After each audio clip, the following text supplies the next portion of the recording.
ಇನ್ನು ಇವತ್ತು ಲೋಕಸಭೆಯಲ್ಲಿ ಮಹತ್ವದ ಮಸೂದೆಯೊಂದನ್ನು ಕೇಂದ್ರ ಕೃಷಿ ಸಚಿವರು ಮಂಡನೆ ಮಾಡಿದ್ದಾರೆ. ಮನ್ರೇಗಾ ಬದಲಿಗೆ ವಿಬಿಜಿ ರಾಮ್ಜಿ ಅನ್ನುವಂತಹ ಒಂದು ಹೊಸ ವಿಧೇಯಕವನ್ನು ಮಂಡನೆ ಮಾಡಲಾಗಿದೆ.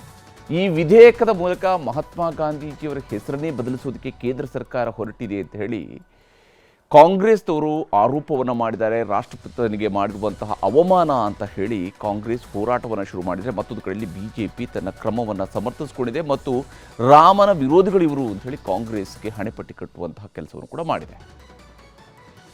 विकसित भारत जी राम जी बिल 2025 को सभा में पूरा स्थापित करने की अनुमति दी जाए.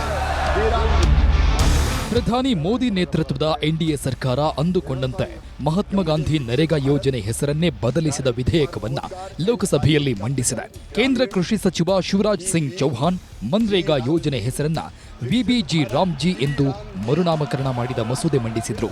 ಚೌಹಾಣ್ ವಿಧೇಯಕ ಮಂಡಿಸ್ತಾ ಇದ್ದಂತೆ ಕಾಂಗ್ರೆಸ್ ನಾಯಕರು ಲೋಕಸಭೆಯಲ್ಲಿ ಗಲಾಟೆ ಎಬ್ಬಿಸಿದ್ರು.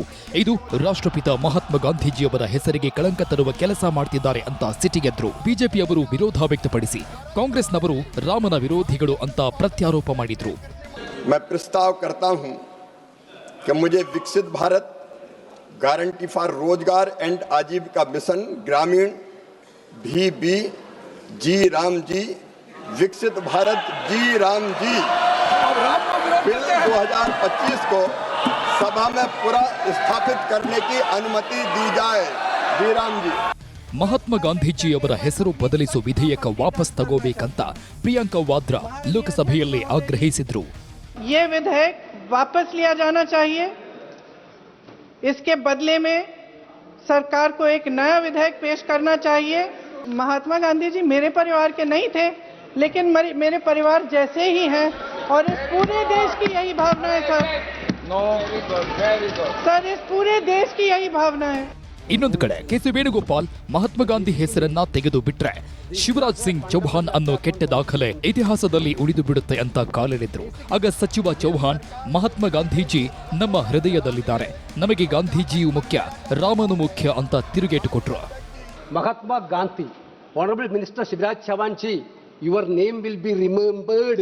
The minister who removed the father of the nation's name, your name will be remembered.